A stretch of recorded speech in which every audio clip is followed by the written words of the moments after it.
Hola, quiero compartir contigo 5 palabras muy importantes que impactan toda nuestra vida y representan 5 cosas que cada uno necesitamos saber, así que estudiemos la palabra y veamos estas palabras muy importantes. 5 palabras.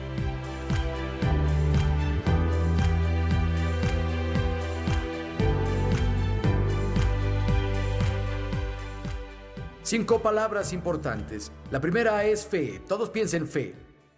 Hebreos 11, verso 1, dice que la fe es la sustancia de lo que se espera, la evidencia de lo que no se ve. La fe trata con realidades no vistas. Si lo ves, no necesitas fe. La fe es lo que tienes hasta que la cosa que esperas de Dios llegue. Y no es un botón de pánico que presionas en un tiempo de crisis. Es un estilo de vida. Las Escrituras declaran que los justos viven por fe. Los justos viven por la sustancia de lo que se espera, la evidencia de lo que no se ve. Así quiere Dios que vivamos. De hecho, en el verso 6 dice que sin fe no es difícil, es imposible complacer a Dios. No hay un estilo de vida que complazca a Dios que no sea una vida de fe. Martin Luther dijo esto: Dios nuestro Padre hizo todas las cosas dependientes de la fe, para que quien tenga fe tenga todo, y quien no tenga fe no tenga nada. La fe es obligatoria, está anclada tanto en la promesa como en la persona de Dios. La fe encuentra su fuerza, es vida en las promesas y en las personas de Dios. Hablaré de las promesas en primera. La fe se basa en las promesas. Las Escrituras dicen que Abraham en Romanos 4:20, en la versión estándar, al ver las promesas de Dios, Abraham fue fuerte en fe. Cuando él se enfocaba en las promesas, extrajo fe de la promesa. La promesa reforzó su fe, ancló su fe, hizo que su fe creciera.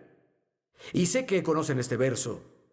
Romanos 10:17, la fe viene por el oír por la palabra de Dios. Obtenemos fe de la palabra de Dios. La fe nace de escuchar el mensaje. Y me encanta la traducción de la Biblia moderna en este verso. Dice, la fe se despierta al oír el mensaje. La fe se despierta al oír las promesas. Tengo un amigo pastor, tal vez se sentiría avergonzado de admitirlo, pero me contó esta historia. Daba consejo a una mujer en su iglesia. Y ella estaba pasando por una gran crisis y caos en su vida, y al estar sentado en su escritorio, ella vaciando su corazón se quedó dormido. En verdad, dormido. Media hora después despertó con la cabeza en el escritorio y ella no estaba. Le dejó una nota: pastor, se veía muy cansado, debería ir a casa a dormir. Un pastor dormido no puede aconsejarte. Un carpintero dormido no construye, un centurión dormido no te advierte, un cocinero dormido no te alimenta, un soldado dormido no te defiende, una fe dormida no te beneficia. Pero una fe despierta, por otro lado, una fe despierta actúa, una fe despierta hace cosas. La fe que ha estado despierta, casi sin pensar, actúa. La fe se despierta por el oír, se libera con la acción. En el libro de Santiago dice que la fe sin acciones que le corresponden está muerta, no tiene vida ni poder. A lo sumo se queda dormida. Pero la fe que se despierta al oír es liberada, llega hasta Dios al actuar. Es lo que Hebreos 11 nos dice sobre los héroes y heroínas de la fe. Por fe Abel dio, por fe Noé preparó, por fe Abraham obedeció, por fe Sara recibió, por fe Moisés rechazó. ¿Qué hicieron? Solo respondieron a la palabra de Dios en su circunstancia. Su fe fue liberada, y si les preguntaras, no se considerarían grandes hombres y mujeres de Dios. Pero solo actuaron. La fe debe ser liberada. Tienen que entender, la fe no es una fría y clínica fórmula que operamos. viene de la relación. Es creer las promesas de una persona. Y la palabra de Dios, francamente, no te hará bien si no tienes una relación con Él. Pasa tiempo con Jesús. Acércate a Jesús. Si estás cerca de Jesús y lleno de su palabra, la absorbes como esponja. Como una esponja que está llena de agua y la exprimes, sale agua. Si absorbes la presencia de Dios y la palabra de Dios, cuando las circunstancias de la vida te aprieten, la palabra saldrá y cambiará las cosas en tu vida. La segunda palabra importante es humildad. Piense en humildad. Una de las historias más tristes en la Biblia es la del rey Saúl. Lo eligió Dios para ser el primer rey de Israel. Fue elevado por Dios, ungido por Dios, y una de las razones por las que lo eligió fue porque era un hombre humilde. Era una cabeza más alto que cualquiera, sobresalía de entre todos, era un rey reluciente. Al momento de su coronación se escondió, no quería hacer eso. Pero luego comenzó a creerse más de lo que era. Construyó un monumento de él mismo. No escuchaba a su tutor, Samuel, ¿saben? Creía que sabía todo. Entonces terminó lejos de Dios, muriendo en vergüenza.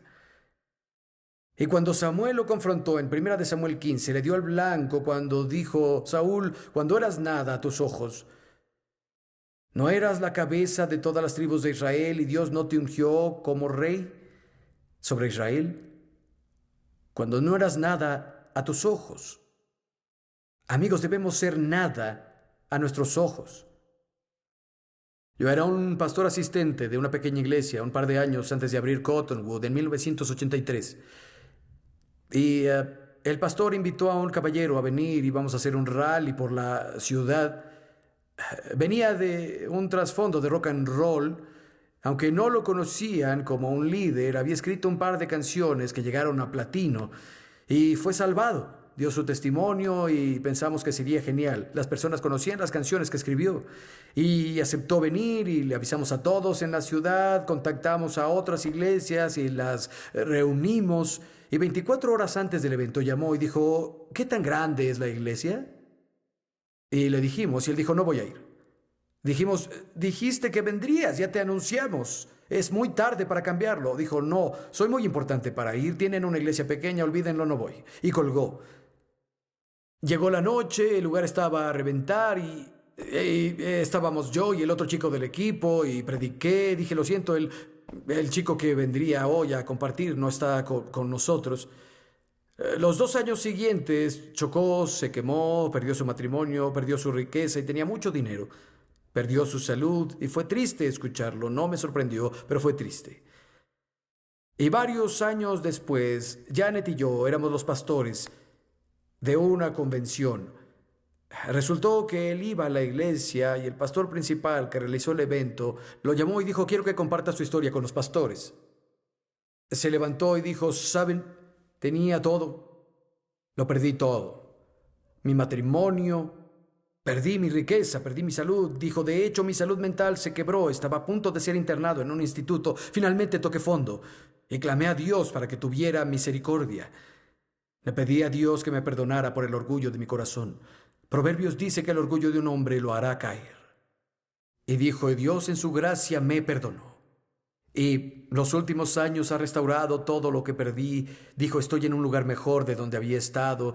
Y estoy agradecido de servir a Dios y cualquier lugar a donde Dios me permite ir, grande o pequeño, voy a ir con gusto. Y había tal cambio en él, fue algo refrescante verlo, pero qué lección tan dura de aprender. Voy a leerles un verso. Es un consejo para todos. Es Romanos 12:16 de una traducción moderna. Vivían en armonía uno con otro. No intenten hacerse los importantes. Disfruten la compañía de las personas comunes y no piensen que lo saben todo. Buen consejo. Tercera palabra importante: humor. Piensen en humor. Eclesiastés 3:4 dice: hay tiempos de reír. Proverbios 17:22: un corazón alegre es como una buena medicina, pero un espíritu quebrantado seca los huesos.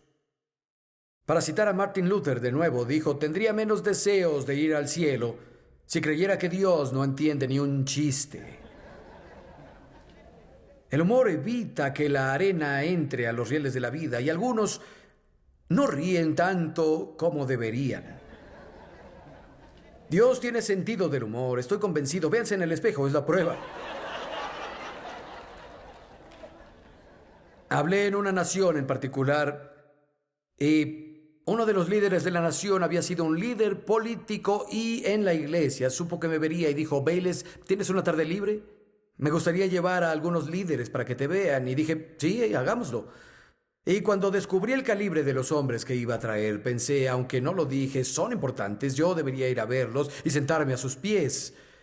En fin, estábamos en un lindo hotel, habíamos como 10 alrededor de la mesa, y el chico a mi lado comenzó a preguntarme sobre mi familia, niños, esposa y todo, y le pregunté, cuéntame de tu familia. Él dijo, mis 3 esposas están muy conformes. Y mis hijos son felices, las cosas van bien en el ministerio. Y yo pensé, ¿seguro? Intentando que no se me notara. El presidente de su nación tenía varias esposas y pensé, están haciendo eso en la iglesia también. Entonces intenté poner mi cara de nada, mi cerebro hacía... Y después de 3 o 4 minutos no aguantó y empezó a reír y todos los chicos de la mesa se reían y me di cuenta de que me habían hecho una broma.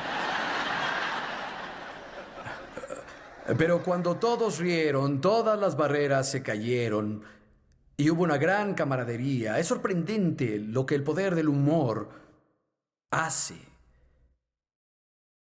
A veces tienes que reírte. La 4ª palabra importante es la familia. Todos piensen familia. Salmo 128. Salmo 128, verso 1. Dichosos los que temen al Señor, los que van por sus caminos. Lo que ganes con tu trabajo, eso comerás y serás feliz con eso. Tu esposa será como vid llena de uvas en el seno de tu hogar. Tus hijos serán como plantas de olivo alrededor de tu mesa. Tales son las bendiciones de los que temen al Señor.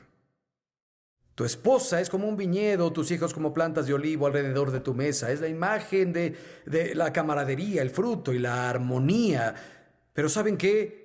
Las viñas y los olivos tienen que ser cuidados, si no, no hay cosecha. Tengo un árbol de olivo de 60 años en mi patio y un día decidí que iba a hacer aceitunas. Tenía la receta de unos amigos griegos, la receta familiar, tenía otra receta de amigos italianos, la receta familiar. Estaba tan emocionado, pasé todo el día en el árbol cosechando cada fruto. Los puse sobre la mesa y todo estaba extendido, los lavé todos, comencé a quitarle los huesos y todos tenían gusano. Hice una investigación y cuando compraron esos árboles en un país en particular de Europa, una mosca se coló y pone huevos dentro de las aceitunas y no las rocías. Yo no lo sabía, toda la cosecha se perdió. Debes atender a tu familia. Escucha, no abandones a tu familia. No dejes que tu familia sufra mientras consigues tus sueños. Es un precio muy alto que pagar. Y hay sacrificios necesarios al caminar el camino de obediencia a Dios, pero hay sacrificios innecesarios y los sacrificios innecesarios son los que te van a costar. Lo sabrás si caminas con Dios determinado tiempo, la forma en que Dios te guía en el camino del sacrificio. Pero cuando te sacrificas en obediencia a Dios, hay gracia para tu familia y hay gracia para ti. Hemos estado en televisión por 28 años. Es algo que Dios específicamente me pidió. Sé que debo hacerlo. En nuestra iglesia está comprometida, pero al inicio tenía que ir a un estudio y hacer todo y salía mucho tiempo. Recuerdo que me iba en la noche al estudio y Harrison, el mayor, era pequeño. Me dijo, papi, ¿tienes que irte de nuevo? Y dije, hijo, tengo que ir. Y comenzó a llorar. Dijo, papi, te extraño, no te vayas. Dije, tengo que ir, hijo, tengo que ir. Y llegué ahí en auto, conduje por la calle y me estacioné en la calle y puse la cabeza en el volante y lloré. Dije, oh Dios. Tomé la decisión esa noche de llevar el equipo a la casa porque de esa manera No tendría que ir al estudio esas tardes. Para cuando tuviera 18 habría pasado un año más de tardes con él. Tendría 365 tardes más con mi hijo, si llevaba el equipo a casa. Esa fue la motivación para hacerlo. Ha habido gracia para eso, pues tenía que ver con la obediencia a Dios. Pero no querrás tener lo que llaman el síndrome del aspersor, esos aspersores del suelo. Todo el césped está hermoso, brillante y verde afuera, pero si ves bien en uno de esos aspersores, todo el césped que está cerca está muerto. Usa toda su energía, toda su agua, todo su tiempo en algo más, y todo ese césped que está cerca no obtiene energía, ni agua, ni tiempo. Las vidas de algunos son así, toda su energía y su tiempo es para sus negocios, para otras personas, otras cosas, y los que son más importantes, los que están más cerca, tu esposa, tus hijos, tu viñedo, tus olivos, no tienen nada de atención. Amigo, Dios ama a la familia. Dios fue a extremos extravagantes para rescatar a su familia.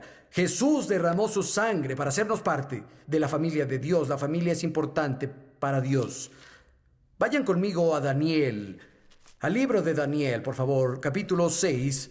Llegamos a nuestra quinta y última palabra, y es excelencia. Piénsenlo, excelencia. Un caballero en la iglesia nos dio a mi esposa y a mí un hermoso trabajo de vidrio entintado, y había alguien en la casa que sabía sobre vidrio entintado, trabajó mucho con él y dijo, es una gran pieza. Quien hizo esto se esforzó mucho, pusieron atención al detalle, es un trabajo excelente. Y se dice algo similar sobre Daniel aquí, capítulo 6, verso 1. Darío consideró prudente nombrar a 120 sátrapas para gobernar el reino, y sobre ellos 3 gobernadores. Uno de ellos era Daniel. Los sátrapas respondían a los 3 para que el rey no sufriera pérdidas. Y Daniel se distinguió por encima de los gobernadores y sátrapas, porque un espíritu de excelencia estaba sobre él. El rey pensó ponerlo al frente de todo el reino. Daniel se distinguió más porque tenía un espíritu excelente. Habla de lo que pensaba, cómo actuaba. Nunca hizo nada a medias. Nunca hizo nada de forma mediocre. Hizo más. Hizo más que los otros. Una nueva versión de la Biblia traduce este verso así: Daniel poseía un espíritu extraordinario. Amigo, extraordinario es solo ordinario con un extra más. Extraordinario, extraordinario. Y eso lo distinguía. El hecho de que hiciera más y que llegara más lejos, que pusiera un extra a lo ordinario. Proverbios 22-29 dice, ¿has visto a un hombre excelente en su trabajo? Estará frente a reyes, no estará frente a desconocidos. Proverbios 18-16 dice, el don de un hombre le abre caminos y lo pone frente a grandes hombres. Quiero agregar algo que creo que no cambia el significado de un verso. No solo el don de un hombre le abre puertas y lo lleva ante grandes hombres. Deben desarrollar el don. Eso le abre puertas. El cementerio está lleno de dones sin desarrollar, habilidades sin refinar. Lo que hagas, hazlo con toda tu capacidad. Las Escrituras dicen, trabaja como para el Señor, como si Jesús te viera y fuera tu jefe. Incluso las cosas pequeñas son indicadores de cómo hacemos las grandes. Y quiero animarte a desarrollar tus dones. Cualesquiera que sean, hazlo con excelencia. Busca que Dios te dé el favor, oportunidades y tareas, y ora para que te confíe la tarea de servir y amar y levantar y animar y crecer y dar y consolar y enseñar y profetizar y edificar, colaborar, cantar, sanar, hacer lo que sea tu don, hacerlo con todas tus fuerzas, hacerlo para la gloria de Dios. Hazlo con excelencia. La Biblia dice que Jesús hizo todas las cosas bien. Cuando Dios vio todo lo que hizo, dijo, es muy bueno. Somos su descendencia, debería ser la marca de todo lo que hacemos. Debe ser excelente. Comentaré algo más de la cuarta palabra, familia. Dije, Dios fue a niveles extravagantes para rescatar a su familia. Se conformó y completó a él mismo, Padre, Hijo, Espíritu Santo, la perfecta camaradería, perfecta unidad, y deseaba una familia. Hizo un hombre y una mujer a su imagen y semejanza. Dios hizo algo en extremo arriesgado. Les dio libre albedrío. Porque el amor no existe donde no hay libre albedrío. No hay nada de amor donde no hay libre albedrío, y eso fue algo muy peligroso que Dios hizo. Les dio la habilidad de decirle que no a Él, de rechazarlo, de huir de Él.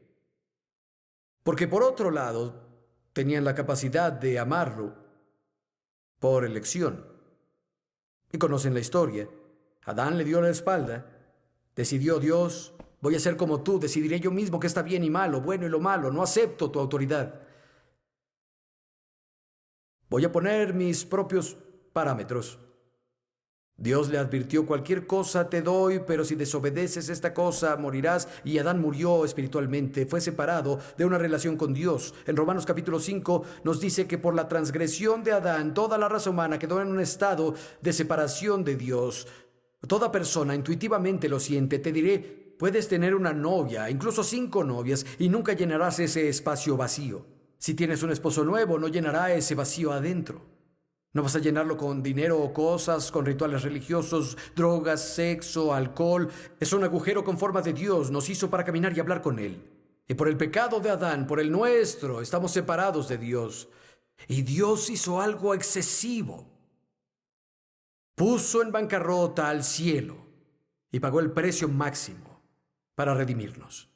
Envió a su Hijo por una virgen a vivir una vida sin pecado, y Jesús se ofreció a ir a la cruz y pagó el precio por el pecado. Por cada cosa mal que hemos hecho, murió bajo el peso de ello. Al tercer día fue resucitado, y ahora el camino está abierto para ir ante Dios porque se pagó el máximo precio. Me recuerda la historia que leí hace tiempo de un pequeño. Hizo un bote. Le llevó mucho tiempo, lo pulió sin cansarse. Lo pintó, arregló las velas, puso su nombre atrás. Cuando terminó, amaba a su bote. Lo llevó a un río local, le puso una cuerda atada y lo puso a flotar en el río y lo disfrutó. El bote cayó en una corriente fuerte y la cuerda se rompió. Y dijo, oh no, y comenzó a correr tras su bote y llegó más y más lejos hasta que de pronto desapareció en el río. Se lo llevó, su bote se perdió. Luego de unos días iba en bicicleta por el pueblo y en una vitrina estaba su bote con su nombre, y fue con el dueño y dijo, ese es mi bote. El dueño dijo, ¿puedes comprarlo? Alguien vino aquí el otro día y me lo vendió. Si lo quieres, debes comprarlo, son $10. El pequeño dijo, ¿$10?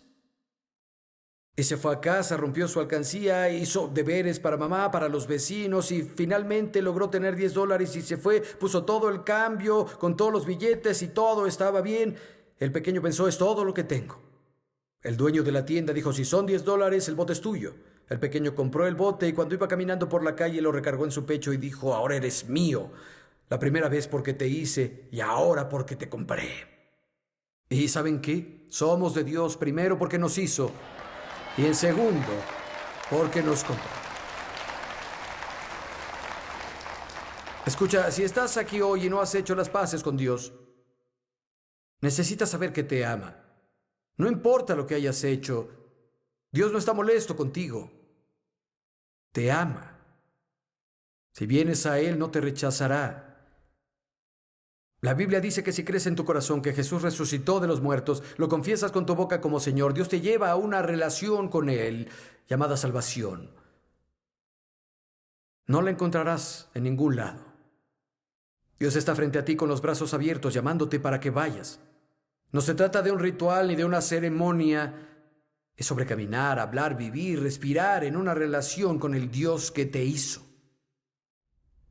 Tal vez estás aquí hoy y tuviste un encuentro genuino con Jesucristo en cierto punto de tu vida, pero tu corazón está a kilómetros de Él. Estás en la casa de Dios hoy y eso es bueno. Pero sabes que si Jesús volviera, no estarías listo para recibirlo. Tal vez lo dejaste, te has alejado de Dios. Tal vez comenzaste a salir con gente equivocada y te han influenciado de forma no sana. Tal vez un líder al que respetabas Se equivocó y se ha vuelto un obstáculo entre tú y Dios. Y te encuentras muy distante. Amigo, es hora de que vengas a casa. Hijo pródigo, hija pródiga, Dios te llama. Quiero que cierren los ojos e inclinen la cabeza un momento. Vamos a orar todos juntos. Oremos. Oh Dios, vengo a ti hoy. Con todo mi corazón creo. Creo que Jesucristo es tu Hijo. Creo que murió para llevarse mis pecados y que fue resucitado de los muertos. Jesús, te doy mi vida y te pido que seas mi Señor. A partir de este momento, todo lo que soy y todo lo que tengo, lo pongo en tus manos, Jesús. A donde sea que me lleves, yo iré. Amén. Maravilloso. Maravilloso.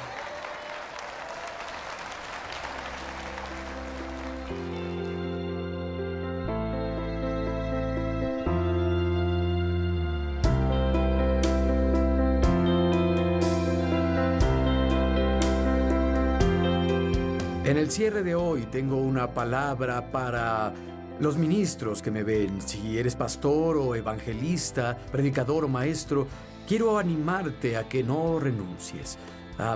Dios es fiel y serás recompensado por tu labor, y creo que si no renunciamos, finalmente ganaremos. Sé que a veces es difícil, parece que no tienes un amigo, pero tienes un amigo más cercano que un hermano, se llama Jesús, y Él no te ha olvidado. Dios te bendiga. Hasta la próxima.